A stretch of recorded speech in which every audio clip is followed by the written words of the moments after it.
Hello दोस्तों, आज मैं आपको भारत के एक बहुत ही दिलचस्प शासक औरंगजेब की एक प्रेरणादायक कहानी सुनाने आया हूँ। आपने उनके बारे में बहुत कुछ सुना होगा, लेकिन एक कहानी है जो उनकी सादगी और हम्बलता को दर्शाती है। तो सोचिए, औरंगजेब शक्तिशाली मुगल बादशाह अपने भव्य दरबार में बैठे हैं। उनके कोटियों ने देखा कि उन्होंने बहुत ही सादा पहनावा पहना है, न कोई चमकते हुए रत्न, न ही आलीशान वस्त्र, बस सादा साधारण अटायर। एक जिज्ञासु कोटी से रहा नहीं गया और उसने पूछ ही लिया, महाराज, आप खुद को एक सम्राट के योग्य स्प्लेंडर से क्यों नहीं सजाते? दुनिया आपके शासन और रचनाओं से हैरान है, फिर भी आप इतने सादे क्यों हैं?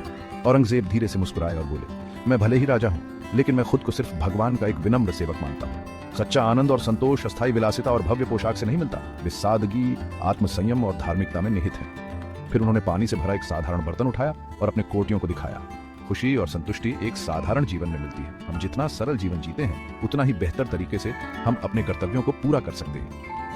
यह शक्तिशाली संदेश वहां मौजूद सभी लोगों के दिलों में गूंज उठा। औरंगजेब का जीवन सादगी और आत्म अनुशासन के इंपॉर्टेंस का प्रमाण था। उन्होंने हमेशा इन मूल्यों को प्राथमिकता दी और उदाहरण पेश किया। यह कहानी इस बात का एक शानदार उदाहरण है कि कैसे औरंगजेब ने शाही ऐश्वर्य से खुद को दूर रखा और सादगी भरा जीवन अपनाया। यह एक याद दिलाता है कि असली महानता आपके द्वारा प्रदर्शित धन और स्प्लेंडर में नहीं, बल्कि आपके भीतर मौजूद हम्बलता और ईमानदारी में है। तो अगली बार जब आप समाज की अपेक्षाओं के प्रेशर से घिरे हुए महसूस करें, तो औरंगजेब की कहानी याद रखें। सादगी को अपनाएं और छोटी छोटी चीजों में खुशी ढूंढें। आखिरकार यही छोटे छोटे पल और मूल्य हमें वास्तव में परिभाषित करते हैं। देखने के लिए वेल्थ से बात।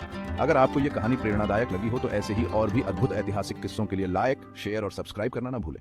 अगली बार तक विनम्र रहें और चमकते रहें।